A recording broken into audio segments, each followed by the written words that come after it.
ಒಂದು ತಾಸಿಂದ ಒಂದು ವಿಡಿಯೋ ಮಾಡಿದೆ ನಾನು. ಬೇರೆಯವರ ಶಾರ್ಟ್ಗೆ ನಾವು ರಿಯಾಕ್ಷನ್ ಮಾಡಿ ಹೇಗೆ ನಮ್ಮ ಚಾನಲನ್ನು ಗ್ರೋತ್ ಮಾಡಬಹುದು. 1,000 ಸಬ್ಸ್ಕ್ರೈಬರ್ ಭಾಳ ಈಸಿಯಾಗಿ ಆಕತಿ. ಸಬ್ಸ್ಕ್ರೈಬರ್ ದಿನಕ್ಕೆ 400, 300, 500, 1000 ಸಬ್ಸ್ಕ್ರೈಬ್ ಬರ್ತಾವಂತ. ಅದಕ್ಕೆ ನೀವು ರಿಯಾಕ್ಷನ್ ಮಾಡಬೇಕು. ಅವರು ಈಗ ಈ ವಿಡಿಯೋ ಕೆಳಗಡೆ ಒಬ್ಬರು ಕಮೆಂಟ್ ಬಿಡ್ತಾರೆ, ರಮೇಶ್ ಟ್ರಾವೆಲ್ ಅಂತ. ಅವ್ರಿಗೆ ಹೇಳಲಿಕ್ಕೆ ಇಷ್ಟಪಡ್ತೀನಿ, ಸರ್ ನೀವು ಒಂದು ಚಾನಲ್ ತೆಗೆದಕೇಶಿಂದ ನಿಮ್ಮ ಚಾನಲ್ನಲ್ಲಿ ನೀವೇ ಕೆಲಸ ಮಾಡಬೇಕು. ನೀವೇ ಕೆಲಸ ಮಾಡಿದ್ರೆ ನಿಮಗೆ ದುಡ್ಡು ಬರ್ತಾವೆ.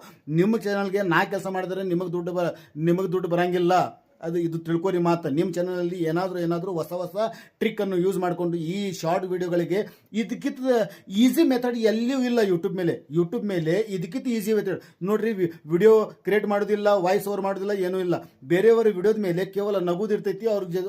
ಆ ವಿಡಿಯೋದ ಬಗ್ಗೆ ಒಂದು ಸ್ವಲ್ಪ ಏನಾದರೂ ಮಾತಾಡೋದಿರ್ತೈತಿ, ರಿಯಾಕ್ಷನ್ ಕೊಡೋದಿರ್ತೈತಿ. ರಿಯಾಕ್ಷನ್ ಕೊಟ್ಟ ಕೇಸಿಂದ ಅಪ್ಲೋಡ್ ಮಾಡಿಬಿಡೋದು. ಇಷ್ಟು ಈಸಿ ಕೆಲಸ ಮಾಡ್ಲಿಕ್ಕಂದ್ರೆ ಹ್ಯಾಂಗೆ? ಅದಕ್ಕೂ ನಾನೇ ಮಾಡಿಕೊಡ್ಬೇಕಾ?